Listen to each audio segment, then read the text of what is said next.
Good day. Welcome to this introduction to my master training course on hydroponics and greenhouses. I'm using the abbreviation HNG from now on. It saves time, mine and yours, right from the start. The master course contains all the information you need to grow plants like a pro. It offers expert guidance on operating a thriving H&G business, allowing you to become a leader among the plant growers in your area. Pop us an email and we will gladly send you the full index of the master course. Welcome aboard. What a joy and honor to have you here. Thank you for joining us on this exciting trip. I'm sure you'll enjoy this video as much as I enjoyed to produce it just for you. This mini course introduces you to the visuals and narrative that I use to illustrate, explain and simplify matters. My methods make it easy to understand, follow and to absorb all the information. I'm Gert Venter, an international agricultural and bioengineering consultant. I've trained people, designed and operated HAG projects for more than 30 years. My expertise include both the technical and practical sides of H&G technology. Transferring my knowledge to you is my dream in life. I enjoy helping you to become the best grower of quality plants you want to be. You will find it easy to navigate this journey of discovery. Incidentally, the tomatoes shown were grown at a disbanded pig house on Lawrenceford Estate in Somerset West using hydroponics. My motto in life is to keep on learning something new every day, even now at age 85. Life is too short not to follow our bliss. I trust this introduction will stimulate you to also learn something new every day of your life. You can do it. Remember, knowledge has a beginning but no end. I like to lower risks, mine and yours. I will warn you about the risks involved, how to identify them, and how to prevent them right from the start. So, let's get started with the mini-course. First of all, the good news. This introduction is free. Enjoy it. You can decide to start or decline this exciting training opportunity later on. Just relax now and enjoy the presentation. Here is the agenda. Risk management and common mistakes and how to avoid them.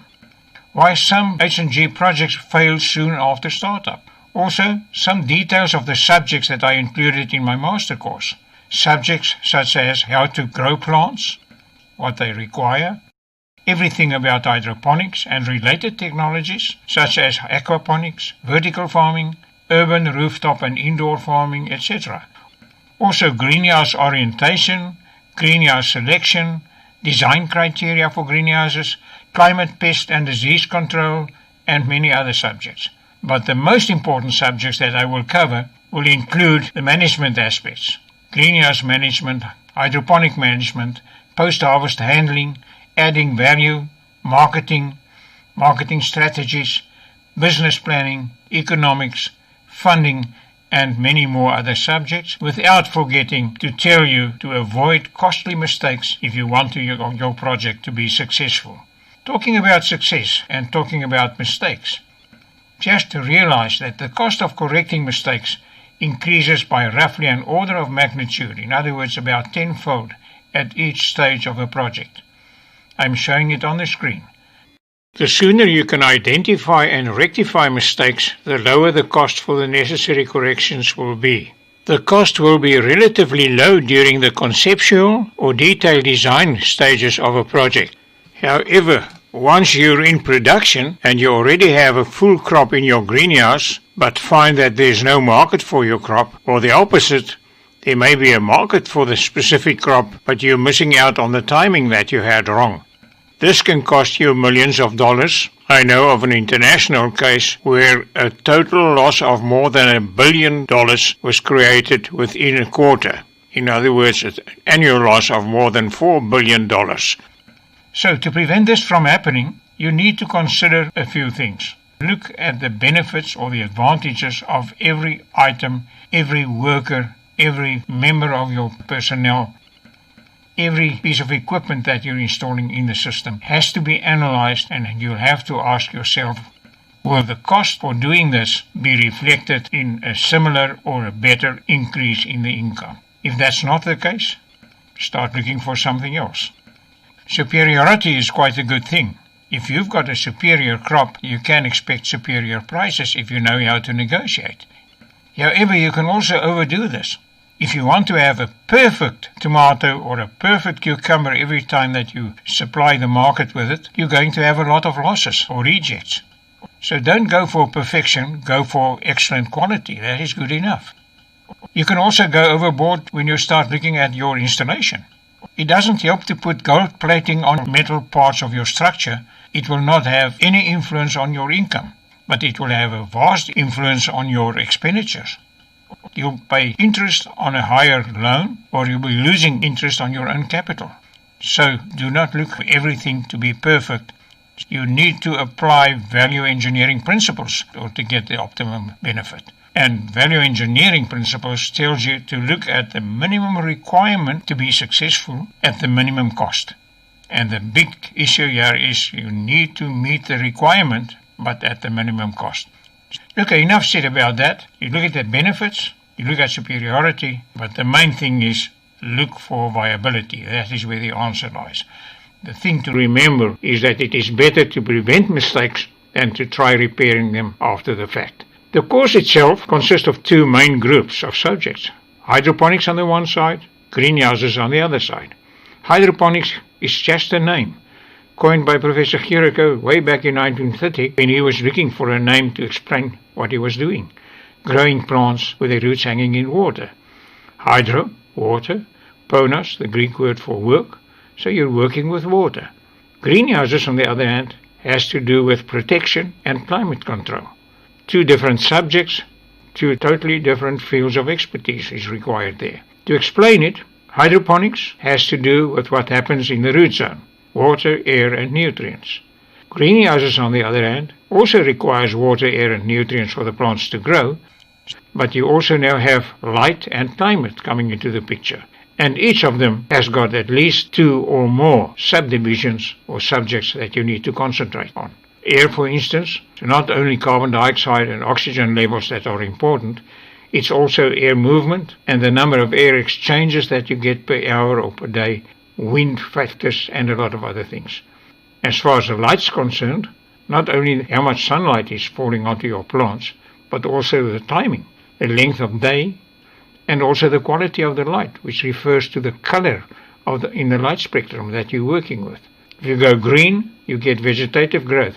If you go more red on the color, you get more productive in flower forming and fruit formation. Okay, I can continue like that, but there's not enough time to spend on everything. What I want to say is that you can use hydroponics without greenhouses, like the Spaniards are doing here.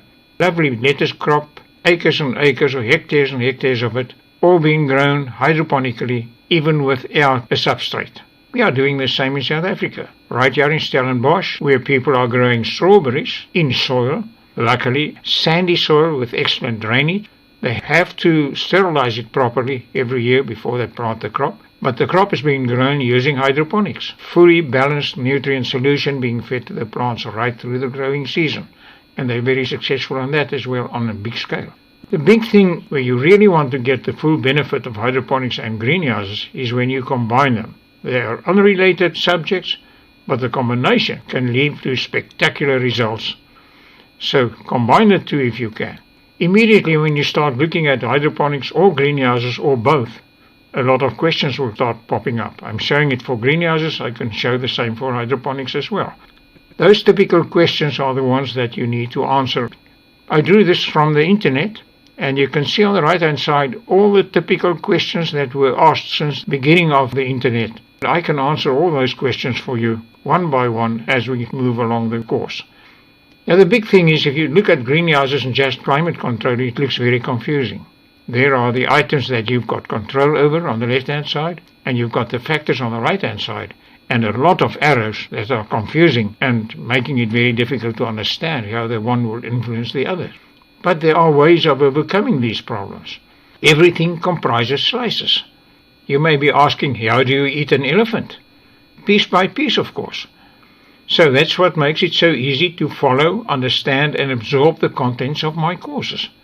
Allow me to assist you. My master course will equip you with specific skills to prepare you for success.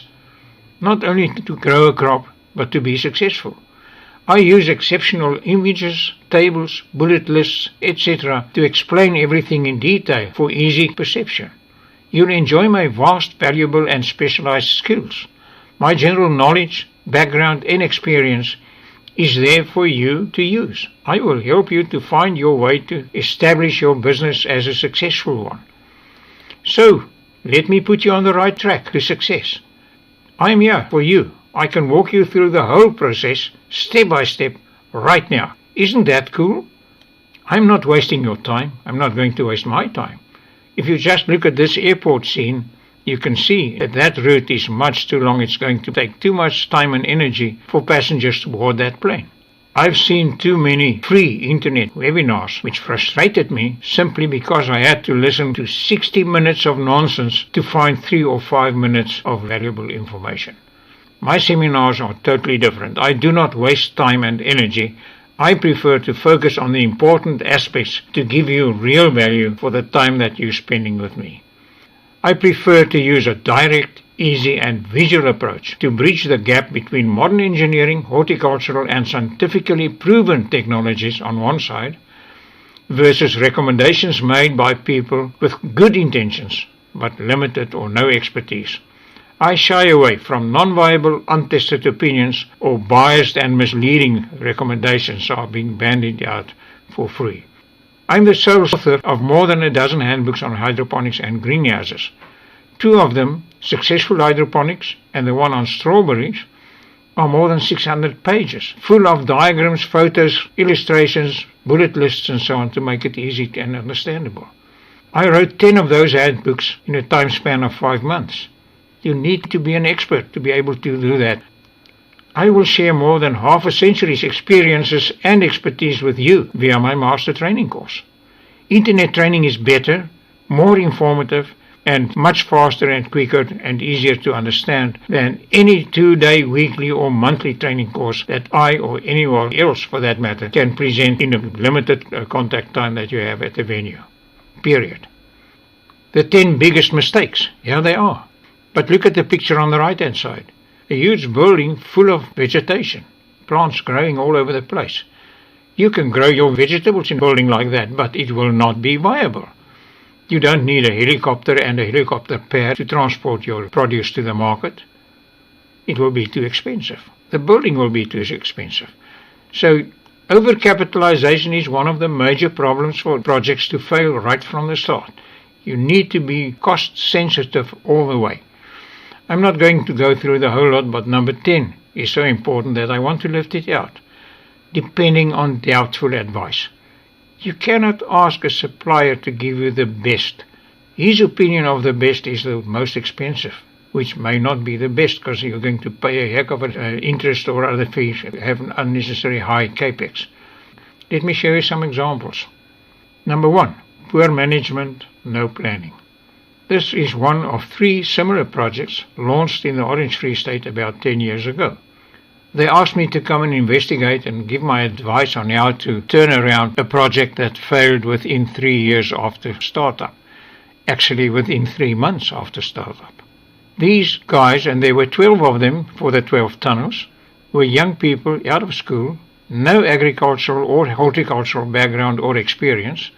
They were trained by some organization, I don't know where, at a huge cost, telling them all about hydroponics and hydroponic crop production, but telling them nothing about managing a project, looking at finances, looking at return on investment or factors that can influence it. So what went wrong? First of all, 12 people, 12 tunnels, 0.36 of a hectare, plus people in charge on the administrative side, handling the finances and so on, the municipality, ESCOM, Department of Agriculture, and the training organization. There are too many people involved here. Now, if I look at the number of people, 12 plus another few, we're looking at something like 40 people per hectare to grow tomato. 40 people per hectare, the international norm is 3 to 5. They were paying 10 times more on salaries and wages than necessary. Furthermore, the design of the greenhouse was not suitable for that climate. Even if the flaps are fully open and the doors are fully open, you still have insufficient natural ventilation. And you will have overheating problems towards the middle of that greenhouse every day of the year in the summer. They also didn't even light a fire in the boilers, even though they had the boilers there. So what went wrong? 12 people were busy for a month and a half to plant 1.5 tunnel. That is a job that could be done by one guy in a single day. I've done it in my heyday without any problems. So how the heck could 12 people be busy and take 2.5 weeks and only plant 1.5 of the 12 tunnels before the seedlings started to die because they were standing there without receiving water? There were some other things that went wrong as well. Security wasn't very good. Things got stolen. They were not able to pay for their electricity, so Eskom cut their electricity. The plants were standing without water, and the whole crop, 1.5 tunnels of plants, knee-high, died from drought, and they blamed everybody else except themselves. There was enough financing available for the running-in period. It was spent regardless, and nothing was left to pay the electricity bill, and then they started to blame the Department of Agriculture and Eskom and the municipality. Okay, another example. A tunnel hydroponic system, imported cocoa fiber used as a substrate or a growth medium in plastic bags, fully automated hydroponic system, everything in place, plant grown vertically, but look at the conditions. Poor management, plastic on the floor is torn. There are some weeds and muddy conditions underfoot. This is not hygiene, and this is not what you want. The tomatoes are green. A few orange ones are showing, and those are the smaller ones that they couldn't pick and couldn't market. Why are they green? They were picking them to green just to get the cash flow going. Many mistakes are being made, and I'm not going to go into everything here. I just want to make a comparison. A similar project, my own. Also a tunnel, better ventilation. I'm using natural ventilation here. The rest of them is the same. Proper hydroponic system. I'm using a very cheap timer costing only 100 rand or such a timer to get the irrigation. I don't need a computer to do that. The plants are growing not in imported growth media like rock wool or whatever. They are growing in wood chips with a little bit of sawdust just to help the seedlings in the initial stages. And you can see the crop hanging there. The only difference here lies with knowing what you're doing and managing a project properly. Another example. Project for the Department of Agriculture started in Verliesdorp. These guys asked me to become a mentor for this project from the beginning. When I got onto the farm, I found 2 tunnels standing there for 3 months without a crop. Brand new tunnels standing empty for 3 months, losing 3 months' valuable revenue. I also found that they had black plastic on the floor. This was the recommendation of the supplier, who told them that black plastic can absorb a lot of heat and keep the greenhouse warm at night, which is nonsense. The plastic is very thin, so it cannot really store a lot of heat. What it does is it becomes hot during the day when the sun is shining on it in the middle of the day, and it reflects heat waves onto the plant. That's why some of the leaves are curling up. Heat stress from overheating, radiation from the floor. If they had a white floor, which is my recommendation, they would have reflected not heat waves, but PAR light. Now, if you don't know what PAR means, it is photosynthetically active radiation. That portion of the light that plants use for photosynthesis, they use it for growth, they use it for production. Okay, so those are some of the basic mistakes. The tunnels also were insufficiently ventilated, and it reached very high levels towards the middle of the tunnels. Even though there were mistakes, these guys, in January, I was able to help them to get a yield of more than 1,000 kilograms per week from the 2 tunnels, 600 square meters. My mentorship ended at the end of January, or the middle of January, after 3 months, so they were on their own. And I visited them in the middle of March. 2 months later, found the tunnel to be empty. Big surprise. What happened? Why did you remove the plants? Were there problems? No, the pack house operator came to us and told us to take the tomatoes out. He's packing apples. He hasn't got time for the tomatoes. And in any case, you cannot grow tomatoes in Verliesdorp in the winter, and the winter is here. Listening to someone without any knowledge of greenhouse production, hasn't got a clue of what the whole planning and the business plan was looking like, telling them what to do. And they followed his advice and forgot mine. I told them that the crop should be kept in production for 9 months non-stop. A special type of tomatoes that we use in greenhouses are able to do it. They are indefinite growers, and I'm showing you an example here. Eurofresh in America. The tall crops that you see is the tomato plant that's already been in production for 11 months at this stage. And the young plants right next to it is the next phase or the next crop already planted right next to the previous one and allowing to grow and come into production so that they are in full production by the time that you're removing the other plants which would still be in full production, but they've removed the growing tips on those plants, so they just had the tomatoes that were already on the plants ripening. This is the way to do it. They've been doing it for 10 years non-stop without any interruptions in production. Why can't we do it on the same way? Another money-saving idea. Sicily, they've got the climate that we have in certain parts of our country as well. If you've got a mild subtropical or tropical climate, you can grow crops under shade netting or even out in the open. And if you've got sandy soils, which is very well drained, and if you're in the desert maybe, or also sterilized by solar energy, solarization, you can just put a piece of plastic over the ground to prevent evaporation losses and weed growth, and you can be in business. And looking at this crop, it is comparable to many crops that I've seen that are being grown in very expensive glass houses in cold climates where they require those glass house conditions to create the climate that the plants need. But if you're in an area or in a zone where the climate is already very close to what the plant requirements are like, you can do it without all those very expensive machinery and infrastructure. Let us look at another example. Beaufort West hydroponics in the middle of the Karoo, hot, arid climate in the summer, sub-zero nights in the winter.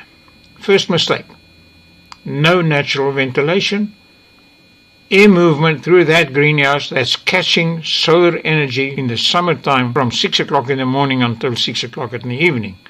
You need to replace all that hot air collecting in the greenhouse with fans running on electricity coming from Eskom, with power interruptions that can occur any time for hours where your greenhouse is going to overheat. How the heck could they decide on a greenhouse that is totally enclosed? They listened to the supplier. He told them this is what they're going to do, and they're going to put on wet walls, of course. They will need it to use evaporative cooling to keep it cool. They could have had the same results with natural ventilation and a few sprinklers or pulsators on the roof at 1/10 or 1/20th of the cost of a wet wall system to do the same job or even a better job. Just sprinkling water on the roof of a greenhouse can reduce the temperature inside by 6 to 7 degrees centigrade. I've tested it. I know what I'm talking about. Look what happened financially. The revenue, 600,000. The cost of transport was more than the revenue. Municipal services and land rental was more than the revenue, and if they had 60 workers and they had to pay them an estimated 15,000 rand per year, you're looking at 50% higher wages that had to be paid without even looking at the other staff, which is 50% more than the total revenue. And then there's the question of repair and maintenance. Add them together and forget about electricity to run the fans and interest and insurance costs and so on. You're looking at 2.6 million expenditure to produce a 600,000 rands worth of revenue.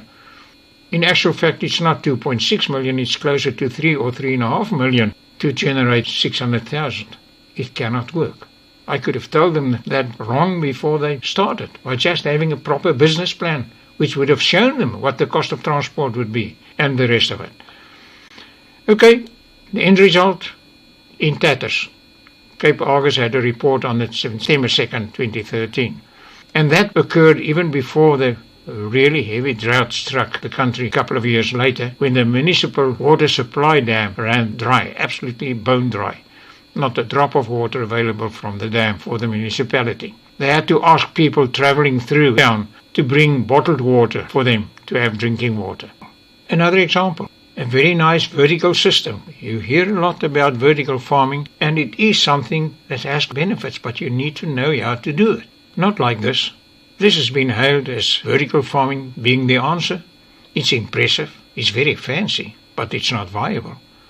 Number one, they're using artificial lighting instead of natural sunlight, and no sunshine is reaching the plant. So you have to pay for electricity and also the rent on the capital expenditure on the lights. So immediately you've got an increase in cost where you had free light coming from outside if you had another type of setup. Secondly, Cost of manufacturing spiral sections of PVC piping that's been used in the system is going to cost an arm and a leg. And transporting them is also going to be quite expensive. And you're paying for the artificial light that you're using, but just looking at the picture here, you're losing more than 70% of the light falling on white surfaces or on the floor and not on leaves of plants. But you're paying for that electricity and wasting it. And it's actually a worse scenario if you just imagine what the conditions are when you plant a seedling that's only got a few square centimeters of leaf surface. In that case, you're probably wasting 95 to 98% of the light. It's costing you money. And you should keep the plants together while they are small, while they are medium, until they are large. And very few people are doing it, and it could be done. I'll show you just now. The last example that I want to show is Aurora cannabis in Canada. They were one of the numerous cannabis stocks that rocked into the stratosphere when the restrictions began to fall. Perhaps no pot stock has stood out more for all the wrong reasons than Aurora cannabis. Let me show you what happened. You can read on the left-hand side the reasons for the failure, what went wrong. Immediately when restrictions were lifted, the share price went through the roof, into the stratosphere, reaching $11,000 per share. What happened? A year and a half later, less than $700 per share. Share value dropping 97% in a period of a year and a half, or dropping 93% in less than a year. That is a huge loss for anybody to take. The reasons for this project failing are on the board there. You've probably been reading it while I was talking. Things like overcapitalization, not looking at your competition, not realizing that someone else can grow it outside at a lower cost than the very high expenditure that you're spending to try to do it in a perfect manner. Okay, let's move away from the negatives. I've got a lot of positives to tell you. The positive aspects are more important, and I want to start by looking at a crop like tomatoes, one of the most popular crops in the industry. People in Europe with modern technology are now able to produce tomatoes yielding 1,000 to 1,100 tons per hectare. To put this into context, South Africa's average tomato crop, including some of our best growers in the country, is only 56. Agricultural statistics. 56 versus 1,100. That is about 20 times more than what we are growing locally. In other words, you need 20 times bigger areas to produce it the way that we are doing it. And then the next thing is look at the quality of those tomatoes. All of them are about the same size. They are all full ripe by the time they are picked. The taste is there. There's no one that will complain about the taste not being what it should be. You get the taste by ripening it and picking it at the right stage. The same is applicable to other crops. Cucumbers, just look at that crop. Looking at mini cucumbers. We overlooked this market, even though I warned people that it was coming. We overlooked it for the best part of a decade. Strawberries. People are now picking up to 150 tons of strawberries per hectare. Compare that with apples. You're good if you can do 70 or 80 tons per hectare. This is double what the apple growers are getting on their apple crops. And they only have one crop per season, where the strawberries guys know how to do it, to have continuous production with different phases of growth right through the season by using Frigo technology, which I will explain in detail in the Mastercourse.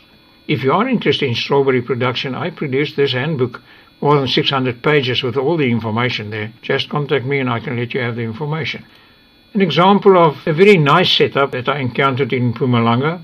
Subtropical climate, no frost, very warm weather, suitable to grow lettuces on a shade net so that you control the radiation, and they were quite successful. Now let me start looking at it as an expert.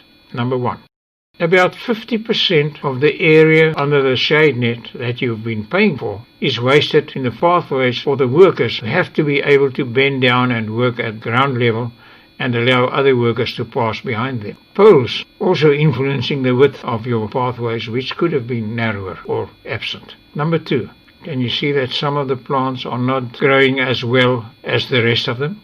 Reason? Root rot or something damaging the roots. It could be Pythium, it could be Phytophthora or any other disease. But those plants will not be marketable, but they are taking up space. You could have had a healthy plant there instead of a diseased plant. Third point.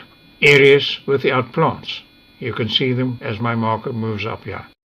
You're wasting sunlight and you're wasting cost of shade netting on bare gravel. And it's actually at its worst right at planting time when you start with a seedling. Seedling being very small, about 95 or 98% of the sunlight will be falling on gravel until the plants have reached a fairly large size. So these are the ways that you're wasting money and not realizing that you can jack up your yield with the same capital by a very large margin. That is apart from the fact that weeds may be a bit of a challenge. You need to keep them under control and a lot of other factors. I want to show this to you just to explain exactly what I was talking about. This is what we call a deep flow system. The water depth is about 30 centimeters, 25 to 30. The roots of the plants are hanging down in the water, which contains the necessary nutrients. So it's a fully balanced nutrient solution. They feed them from the one side, from the far side, every day by pushing in new slabs. And the guy on this side will be harvesting them, taking a slab like that and putting it into a furrow of water, and it's been pumped into the packing shed and off to market. The benefits?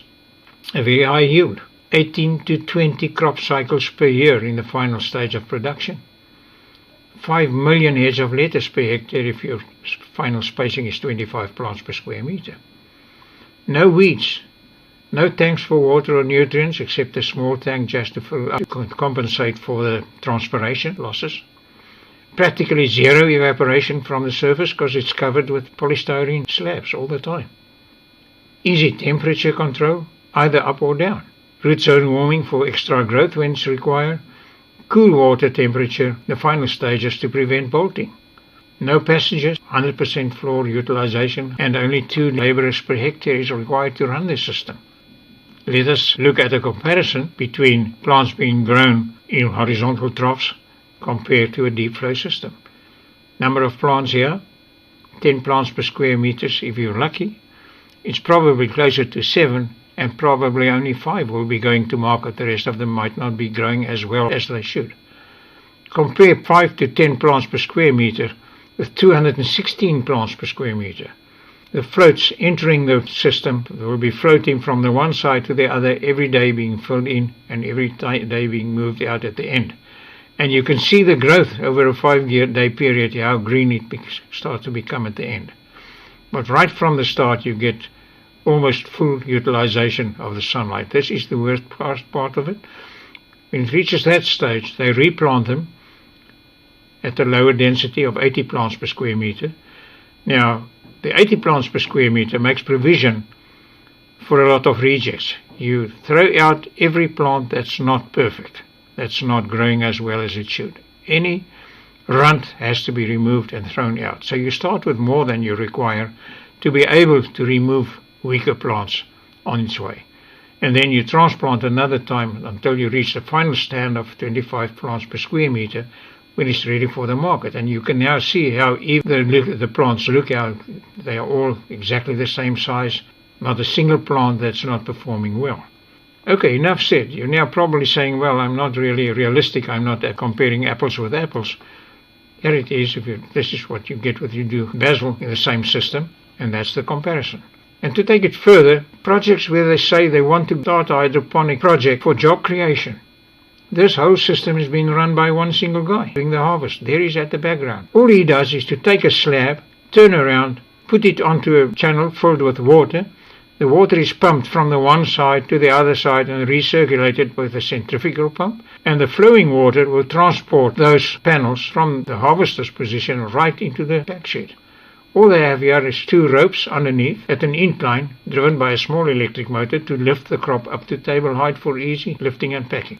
And just look at the quality of the plants. I already mentioned that. So it's quite easy to do it that way. But you can also do it if the climate allows you to do it at a very low cost. This is exactly the same system in the tropics, where they've got very small mini tunnels that the plastic could be either removed or rolled up like you see on the diagram there. And you grow exactly the same crop exactly the same way.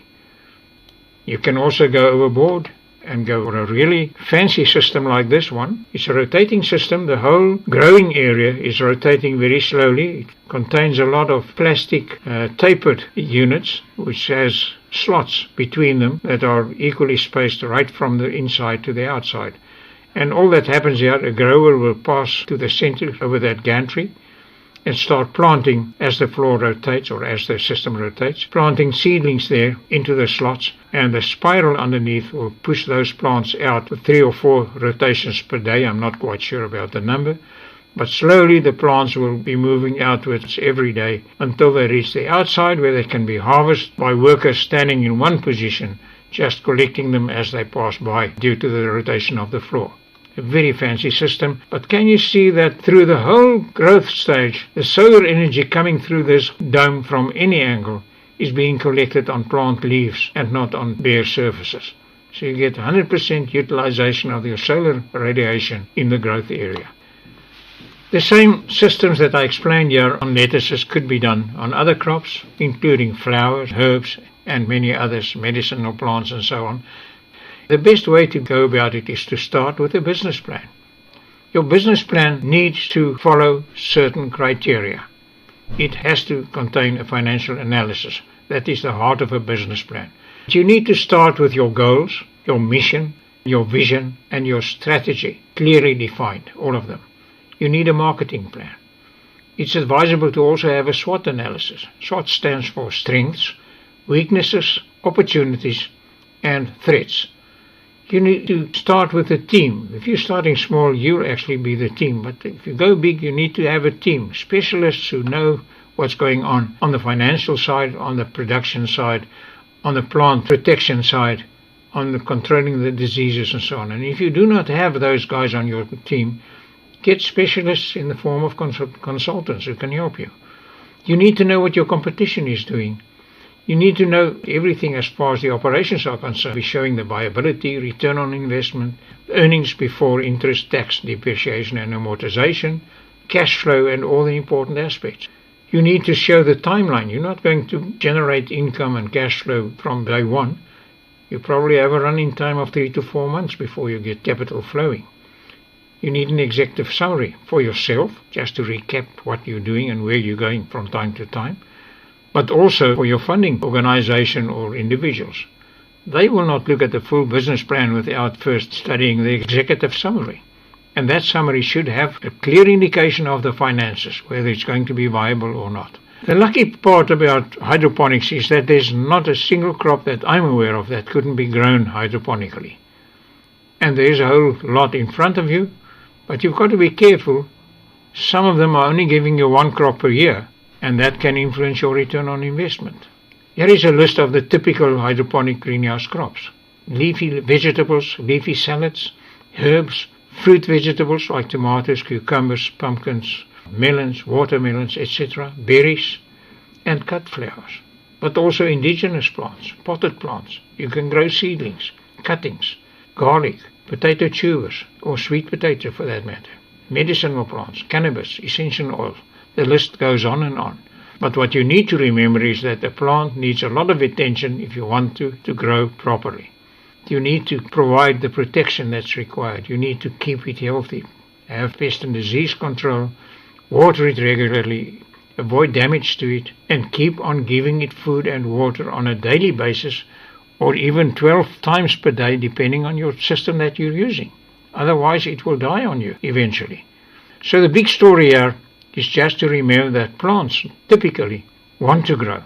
And they will grow if you can provide them with the 5 basic growth requirements. And they are easy to remember. It's water, air, light, climate, and nutrients. 5 items. There's the water. The air is fresh and moist. There's the light. Sunlight, you can see it shining. The climate is very nice with the humidity and the temperature, the cooling effect of the water falling down the little waterfall.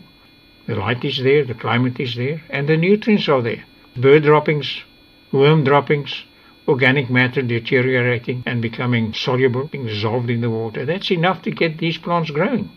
Okay, we're now looking at moss, and we're looking at a single rhododendron growing without soil with its roots wedged between the rocks. But it could be other plants as well, trees, shrubs, or your vegetables, or your flowers. So you can grow crops anywhere in the world, on the outside of a building, inside, on top of the roof, anywhere that you can imagine. Underground in mines, under seawater in submarines, it has been done. In outer space where there's no gravity, it has been done. By just rotating the capsule to get centrifugal forces instead of using gravity, which isn't present there. So you can grow any crop anywhere on the globe. But be careful, if you want to grow it in the polar regions, you need more equipment and technology installed than if you are going to grow it in the tropics, where the climate's almost ideal for crop growth, or even in milder climates. So that's where the differences comes in. I believe you've already picked up something of value by now. Imagine how you can learn by enrolling for the Mastercourse.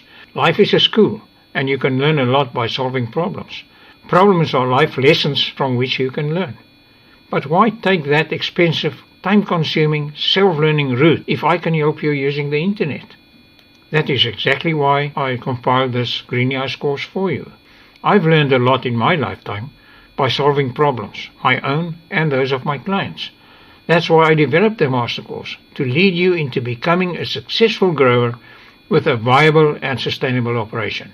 This mini-course shows you that I'm able to bring a full-fledged formal course right into your midst, into your house or office, for your convenience and to save you money, both on capital expenditure and operating expenditure. Just send me an email and I will gladly send you the full index covering the whole course layout and showing all the subjects. And if you're wondering if the course is for you, of course it's for you. You can do it.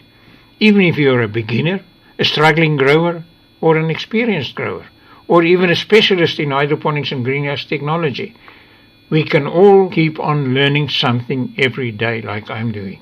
Doesn't matter what your circumstances are, how much equity you have, how scared you are to start or to make a change, where in the world you live, how healthy you are or how old you are. I will give you the information. I will start by telling you how to grow the plants, which is only part of the parcel. There are many important aspects that you need to know about. It's not only the hydroponic side, it's also the greenhouse, managing things like your climate and so on. But the big story is to cover the most important drivers for success. And those drivers consist of things that has got nothing to do with the greenhouse or the hydroponics.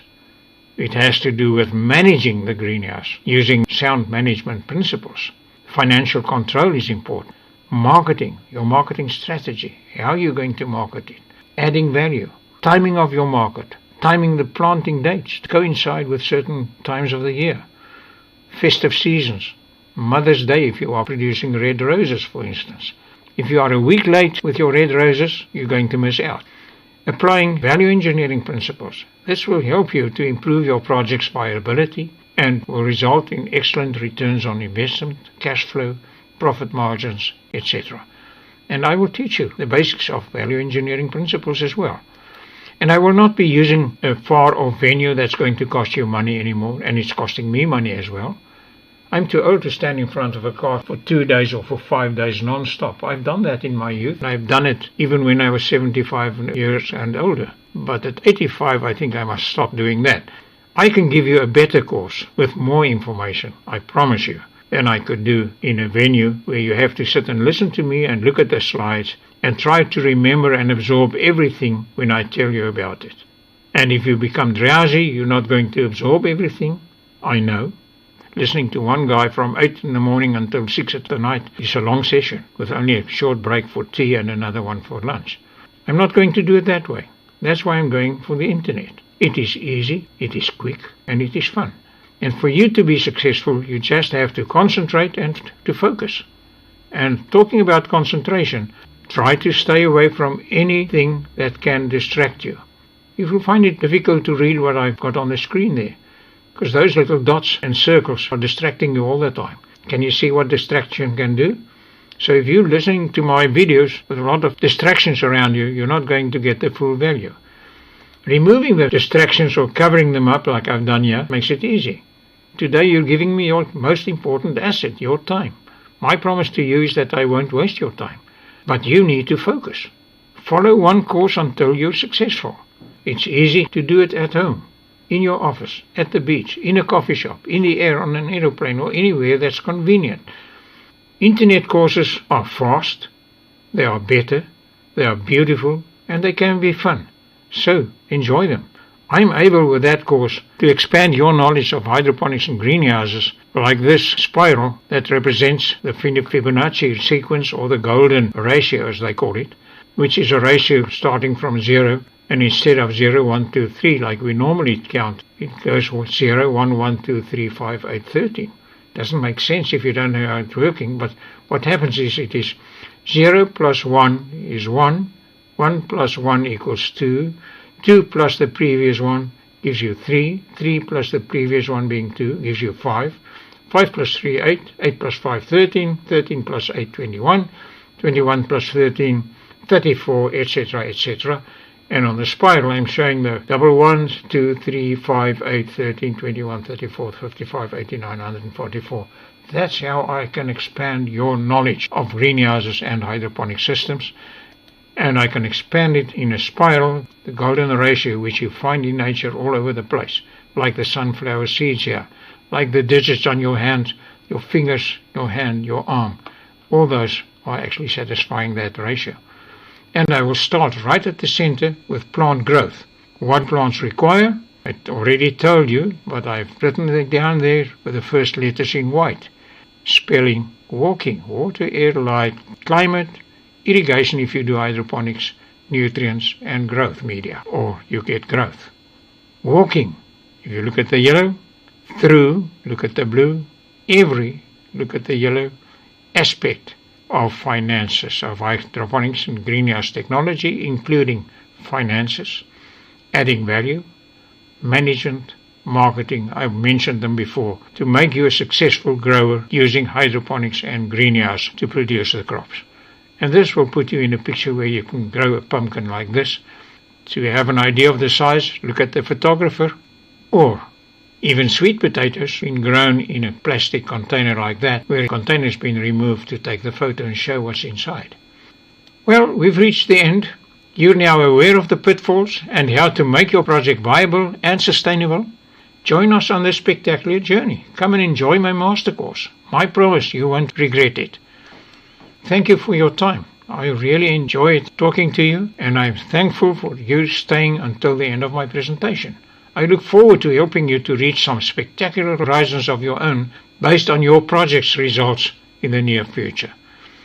And before you go, just remember that the index of the Mastercourse is available. There's my email address, profgventer@gmail.com. Pop me an email, you will receive it by return of mail. Thank you very much.